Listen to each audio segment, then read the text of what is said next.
नमस्कार, मैं हूं शरद द्विवेदी और आज का हमारा मुद्दा है कांग्रेस फेस पर नो रेस, यानी कि चेहरे पर कहीं कोई प्रतिस्पर्धा नहीं है, कहीं कोई दौड़ नहीं है। यानी सिर्फ कमलनाथ, सिर्फ कमलनाथ, कमलनाथ। समझ गए आप? जी हां, कांग्रेस की बात हम कर रहे हैं और कांग्रेस में सिर्फ कमलनाथ है, एक ही नाथ है, कमलनाथ नाम है उनका। इसका मतलब साफ है कि पिछले चुनाव में 2018 में कमलनाथ के साथ कोई और भी थे। क्या कहा आपने? हाँ जी, हाँ, बिल्कुल सही कहा आपने। ज्योतिरादित्य सिंधिया कहा आपने, तो बिल्कुल सही कहा, क्योंकि उस समय वो कांग्रेस में एक अहम पोजीशनिंग में थे और इलेक्शन स्टीयरिंग कमेटी के हेड थे, वो चुनाव अभियान संचालन समिति के अध्यक्ष, और इसके नाते वो भी एक मजबूत फेस थे। और जिसको बीजेपी कहती है कि आपने एक युवा दूल्हा दिखाया और शादी उम्र दराज से करा दी, इस तरह का एलिगेशन बीजेपी लगाती है कांग्रेस पर।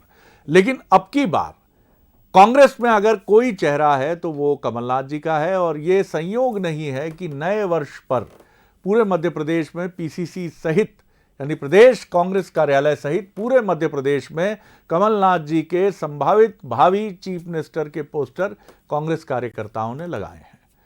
लेकिन सिर्फ पोस्टर लगा लेने से मुख्यमंत्री बनना, आप ये नहीं कह सकते कि 100% इसकी गारंटी है। दावे दोनों पार्टियों की तरफ से हैं, लेकिन इतना तय है कि कमलनाथ जी जो हैं इस बार इस रेस में अकेले हैं। और इसका कितना फायदा या इसके कुछ चैलेंजेस भी हैं, इस पर भी हम बात करेंगे।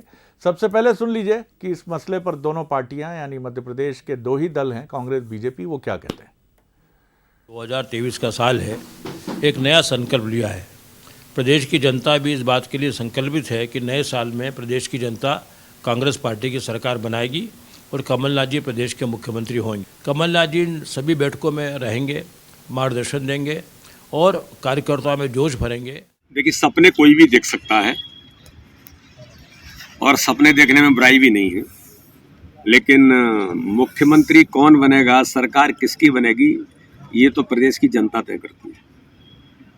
और प्रदेश की जनता ने इस मध्य प्रदेश के अंदर जब कमलनाथ जी की सरकार अपदस्थ हो गई थी दुरावस्था के दौर के कारण, तो 28 विधानसभाओं के उपचुनाव थे, तब जनता ने कांग्रेस को, कमलनाथ जी को, दिग्विजय सिंह जी को आईना दिखा दिया था। चलिए, अब वो 3 सवाल जिनके इर्द गिर्द हमारी ये चर्चा केंद्रित होगी। जी,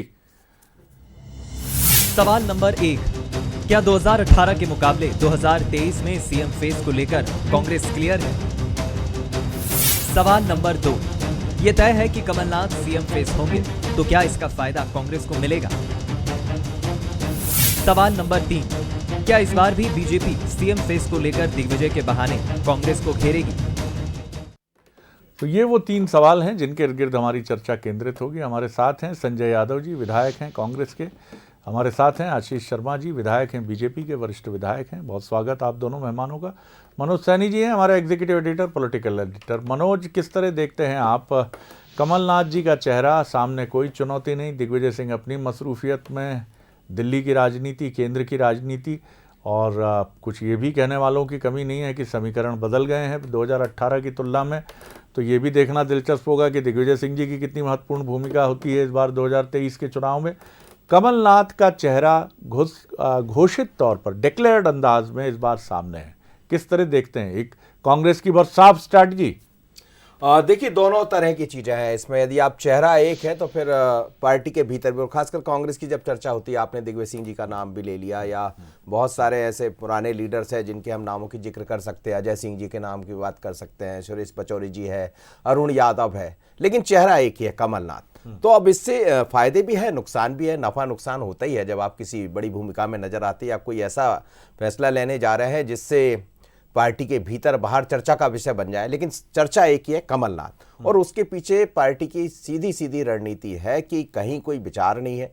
एक तो कमलनाथ वो लीडर है जो गांधी परिवार के नज़दीक माने ही जाते रहे हैं, चाहे वो संजय गांधी से लेकर इंदिरा गांधी और तीसरे बेटे के रूप में उनकी पहचान रही, तो कहीं आप लेकर भी नहीं जा सकते। राहुल गांधी ने अभी कुछ दिन पहले कह भी दिया, साफ तौर पर कह दिया कि 2023 में सरकार बन रही है, आप लिख कर ले लीजिए, कमलनाथ के नेतृत्व में सरकार बन रही, तो उन्होंने भी कमलनाथ जी ने कह दिया कि Rahul Gandhi ji prime ministerial candidate होंगे। जी, अब आप देखिए कितनी बढ़िया दोनों के बीच की ट्यूनिंग है, तो साफ हो गया कि कहीं कोई बीच में नहीं है, एक ही चेहरा है। तो इसके सर जी निश्चित रूप से फायदे ये दिखाई दे रहे हैं, जैसा हम भी जाते कांग्रेस के दफ्तर में, तो इस तरह की बात कभी सुनाई नहीं देती थी कि एक भी व्यक्ति से आप बात कर लीजिए किसी से भी, तो वो कहीं ना कहीं कमलनाथ के ऊपर आकर रुक जाएगा, चाहे वो वरिष्ठ हो, अंदर भीतर कुछ भी चल रहा हो, लेकिन बाहर तो, और पहले कांग्रेस के भीतर यही होता था कि बाहर सब कुछ दिख जाता था, अब बाहर जब भी आता है तो वो सिर्फ कमलनाथ दिखता है।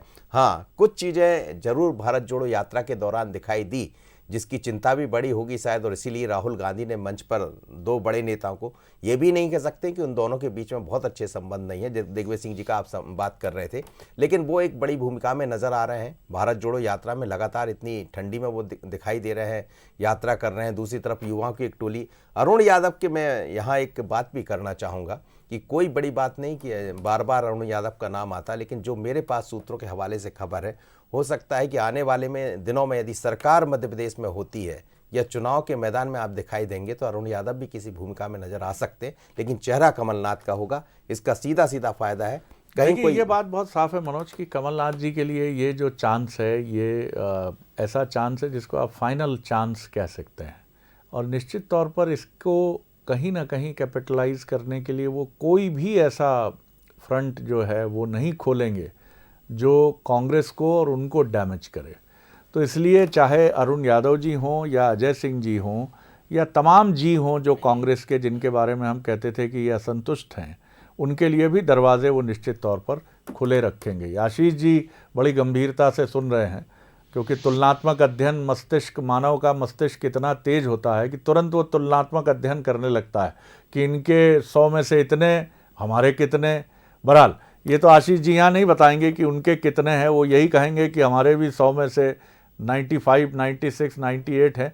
किस तरह देखते हैं आशीष जी, विषय कांग्रेस का है, कमलनाथ जी का ही चेहरा है, जैसे आपके यहाँ शिवराज जी का चेहरा है साफ तौर पर, लीडर डिक्लेयर होने के अपने फायदे भी हैं और चुनौतियां भी हैं। बहरहाल कांग्रेस के लिए आप किस परिप्रेक्ष्य में देखते हैं इसको? देखिए, कांग्रेस का यह आंतरिक मामला है, वो किसको मुख्यमंत्री के चेहरे के रूप में प्रस्तुत करती है, लेकिन हम मध्य प्रदेश की जनता के लिहाज से देखें तो दिल को देखो चेहरा ना देखो, चेहरे ने लाखों को लूटा। ये जब सरकार कमलनाथ जी की थी तब रिमोट कंट्रोल किसी और के हाथ में था, कमलनाथ जी केवल एक कठपुतली जैसे मुख्यमंत्री थे और वो सरकार पर नियंत्रण नहीं रख पाए। कुछ सीटों के अंतर से निश्चित ही उन्हें जनादेश मिला था, लेकिन अपनी उस सरकार को जो एकजुट नहीं रख पाए, जिनके बारे में राहुल गांधी आज कह रहे हैं कि ये हमारे सीएम होंगे, लिख के दे देता हूं कि मध्य प्रदेश में कांग्रेस की सरकार बनेगी। वो राहुल गांधी जी को अपना वो बयान भी याद करना चाहिए कि 10 दिन में अगर कर्जा माफ नहीं हुआ तो मैं मुख्यमंत्री बदल दूंगा। इसलिए कांग्रेस के मुखियाओं के जो बयान आते हैं उससे हमें कोई सरोकार नहीं है, हम अपनी तैयारी कर रहे हैं और हमें मध्य प्रदेश की जनता पर भरोसा है कि वो हमारे कार्यों के दम पर विश्वसनीय सरकार और विश्वसनीय चेहरा भारतीय जनता पार्टी को मानती है। इसलिए हम सरकार मध्य प्रदेश में फिर से बनाएंगे। ऐसा नहीं हो कि कमलनाथ जी जो इस सरकार को एकजुट रखने की शक्ति जिनके अंदर नहीं थी, जो सामंजस्य और संतुलन स्थापित नहीं कर पाए, उनको अगर मुख्यमंत्री का चेहरा उन्होंने प्रस्तुत किया है तो हो सकता है कि जितनी सीटें आए उसमें से अगली बार फिर और बहुत सारे लोग कमलनाथ जी को छोड़कर चले जाएं। इसलिए मैं ऐसा मानता हूं कि कांग्रेस चाहे उनको चेहरे के रूप में प्रस्तुत कर रही हो, लेकिन अभी 1 वर्ष का समय शेष है, देखते जाइए, कांग्रेस के अंदर से बहुत सारी आवाजें आपको सुनाई देंगी। मतलब क्या निकालें आशीष जी की संभावनाएं, अगर कांग्रेस की बेहतर हुई तो जोड़ तोड़ आपकी सर्वश्रेष्ठ होगी, बेहतर होगी? देखिए, जोड़ तोड़ का तो कोई सवाल शरद जी उठेगा ही नहीं। क्लियर मैंडेट इस बार भारतीय जनता पार्टी को मिलेगा, क्योंकि कांग्रेस का जो कुछ भी था वो 15 महीने में जनता देख चुकी है। उनके पास नया कुछ दिखाने के लिए है नहीं, नया कुछ करने के लिए भी नहीं है। वो वही वादे और वही वचन पत्र उस तरह के लेके आएंगे जिसके कारण जनता भ्रमित हो। लेकिन एक बार जो जनता भ्रम में पड़ गई थी वो दूसरी बार कांग्रेस की मृग मरीचिका में नहीं फंसेगी। ओह, संजय जी बहुत साफ तौर पर आपके अभिन्न मित्र जो हैं ये बात कह रहे हैं कि आप जो हैं, पहली चीज़ तो ये है कि जो कहते हैं वो करते नहीं हैं, कांग्रेस की बात कर रहे हैं, और दूसरी बात ये है कि वो ये कह रहे हैं कि तमाम कवायद और एक्सरसाइज आप कर लीजिए, पलड़ा तो बीजेपी का ही भारी रहेगा। बहरहाल ये दावा तो दोनों तरफ से होता ही रहा है और चुनाव के नतीजे आने के पहले तक होता ही रहेगा। आपकी टिप्पणी क्या है? कमलनाथ जी का ही चेहरा, और इस बार दिल भी देखो, चेहरा भी देखो, कंफ्यूजन में भी मत रहो। मैं ही मैं हूं, मुझको देखोगे जहां तक, मुझको पाओगे वहां तक। जी संजय जी। जी जी। पहली बात शरद जी, मैं नहीं, हम क्या मतलब बात? हम और मध्य प्रदेश की जनता जी। और हमारे नेता कमलनाथ, निश्चित रूप से एक जनता को विश्वास हुआ है। अभी मैं अपने मित्र की बातों का जवाब नहीं देना चाहता, उन्होंने अपनी बात कही। एक बात पे मुझे उन्होंने कहा कमलनाथ जी सरकार चला नहीं पाए। विधानसभा के अंदर, वो मेरे दोस्त हैं, विधानसभा के अंदर आदरणीय गोपाल भार्गव जी ने, जब कांग्रेस सरकार थी, जब ये बयान दिया था कि जिस दिन हमारे 2 लोगों का इशारा हो जाएगा उस दिन हम सरकार गिरा देंगे। इनकी नीयत में था सरकार गिराना, क्योंकि 2 लोगों का इशारा उस समय हुआ नहीं था। जब 2 लोगों का इशारा हुआ तो सरकार गिरा दी गई। सरकार किन परिस्थितियों में गिरी वो आपको भी मालूम। लेकिन निश्चित रूप से 15 महीने का हमें मौका मिला। 15 महीने में 12 मुश्किल से 3 महीने आचार संहिता का निकाल दीजिए। जनवरी में, दिसंबर जनवरी में सरकार का गठन होता है और उसके बाद मार्च में आचार संहिता लग जाती लोकसभा की। तो आप 2-3 महीने अगर निकाल दें तो 12 महीने काम मिला। और 12 महीने में जो उपलब्धियां थी कमलनाथ जी की कम समय में, जो 18 साल में भारतीय जनता पार्टी सरकार आज तक नहीं कर पाई, उसको बात को लेकर कमलनाथ जी के ऊपर सभी वर्गों का एक विशेष विश्वास है। कमलनाथ जी के ऊपर विश्वास है कि ये व्यक्ति कुछ करेगा। इसके पास विजन है, इनके पास सोच है, लफाजी नहीं है, झूठ बोलने की प्रवृत्ति नहीं है, असत्य बोलने की गुमराह। क्योंकि जनता के पास, भाजपा के पास माफी मांगना है, हमें माफी नहीं मांगना।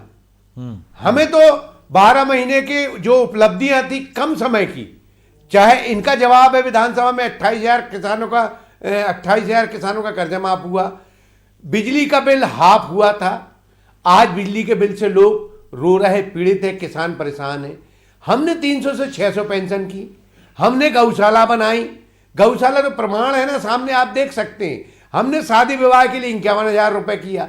ये जो महत्वपूर्ण कार्य है, ये कमलनाथ सरकार ने, कमलनाथ सरकार ने। आशीष जी, आप मेरी बात सुन लीजिए, आप मेरी बात सुन लीजिए पहले। मैं आपकी बात का जवाब नहीं दे रहा हूं आशीष भैया। जो मैं बोल रहा हूं वो अगर क्या आपको भी स्वीकार करना पड़ेगा, क्या 300 से 600 पेंशन नहीं हुई और आपने 1,000 की? शादी विवाह के लिए 51,000 हुए थे, नहीं हुए थे? ये आप जवाब दीजिए। गौशाला बनी कि नहीं बनी? आपने क्यों बंद कर दी? आपने बिजली का बिल क्यों बढ़ा दिया?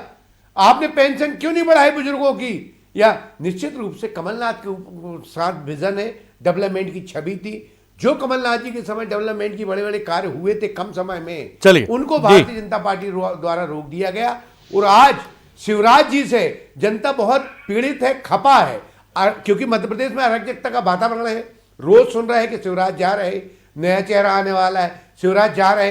भाई शिवराज जाने की खबर इसलिए है क्योंकि शिवराज जी खराब है, इसलिए तो भाजपा बदलना चाहती। अब झगड़ा इनके यहाँ है कि सिंधिया को बनाए, किसको हटाएं, किसको बनाएं, किसको टिकट दें। तो इनके यहाँ लट्ठम मार चल रहा है।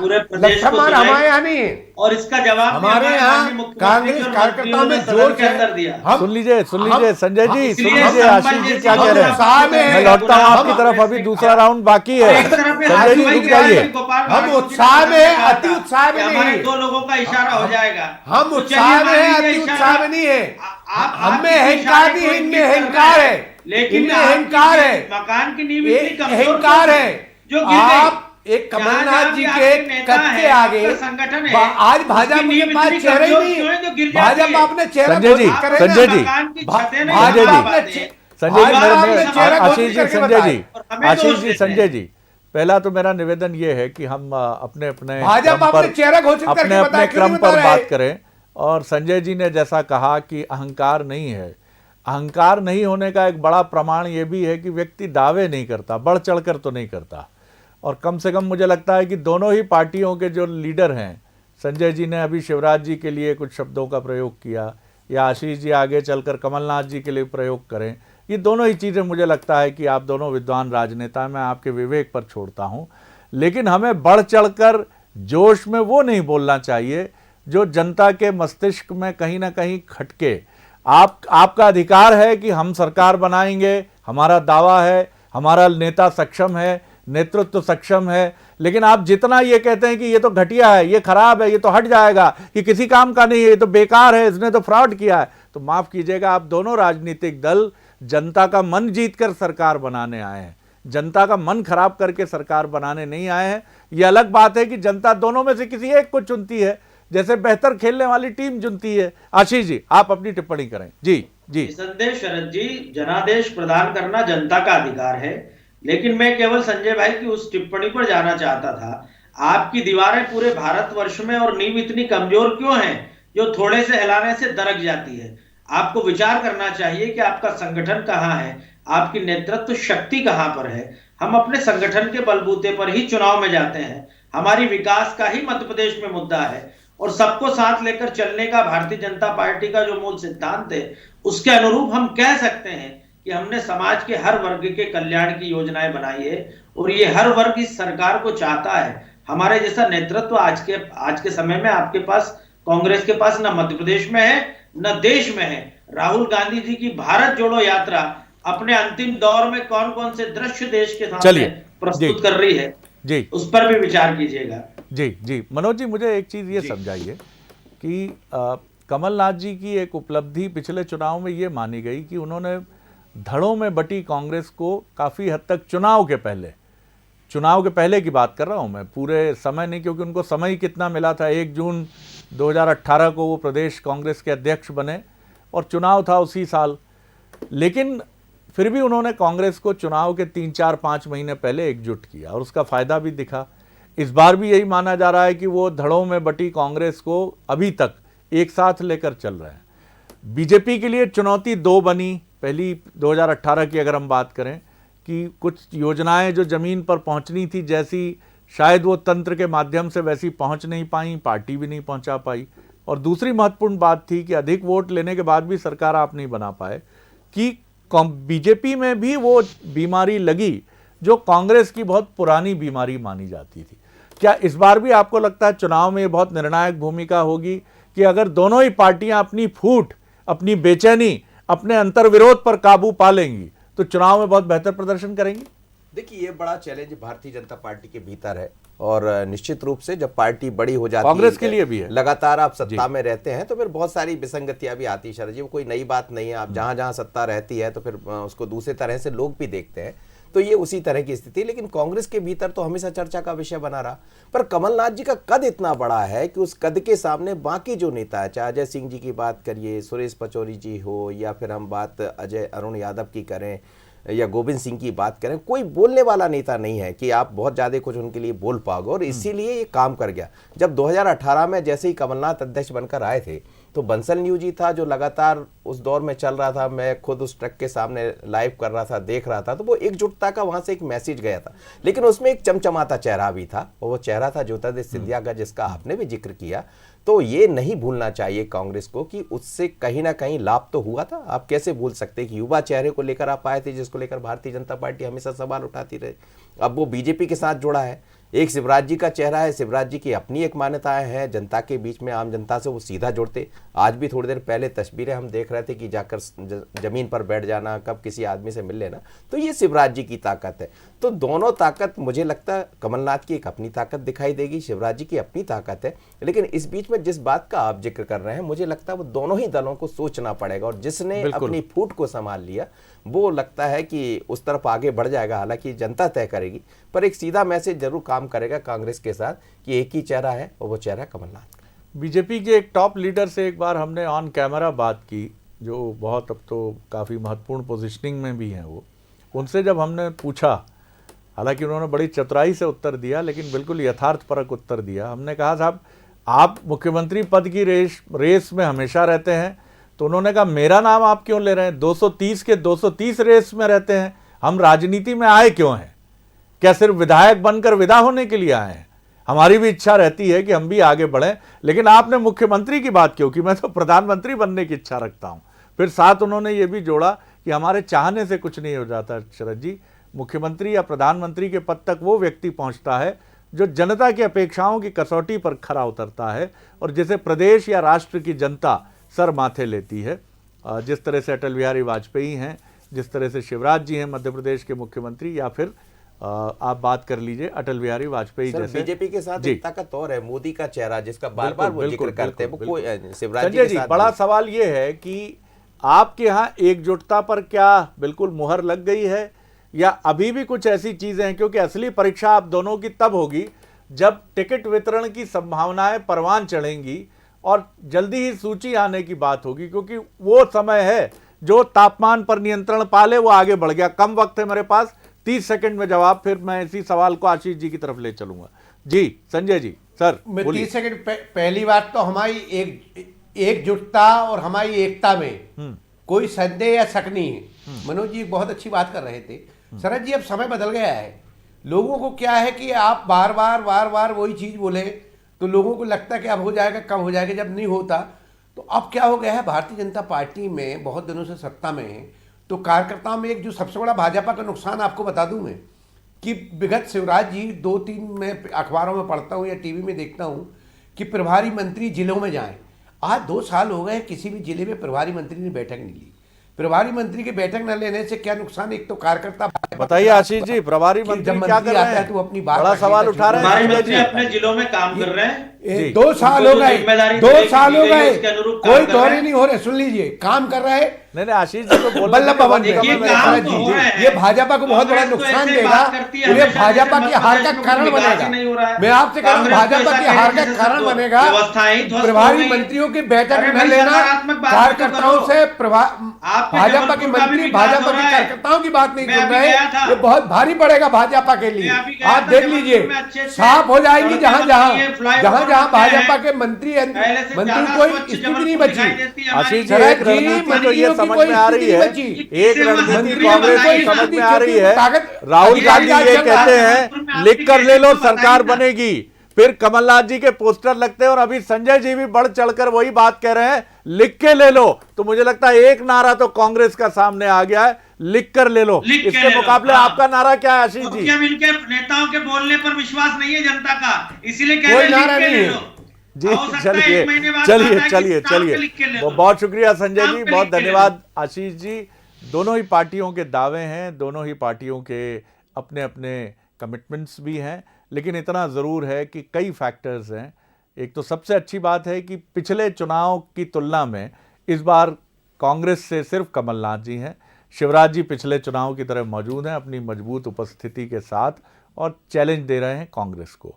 लेकिन इतना तय है कि दोनों ही पार्टियों को अपनी एकजुटता के फैब्रिक को, उसकी बुनावट को बिल्कुल साथ रखना होगा, क्योंकि ये बुनावट जितनी मजबूत होती है, चुनावी संभावनाएं भी उतनी उज्जवल और चमकदार होती हैं। तो देखते हैं, इंतज़ार कीजिए कि कौन सी पार्टी इसमें अधिक कामयाबी के साथ आती है और चुनावी सफलता की तरफ भी बढ़ती है। आगे देखिए छत्तीसगढ़ आज का मुद्दा, आरक्षण, धर्मांतरण और काली पट्टी। नमस्कार।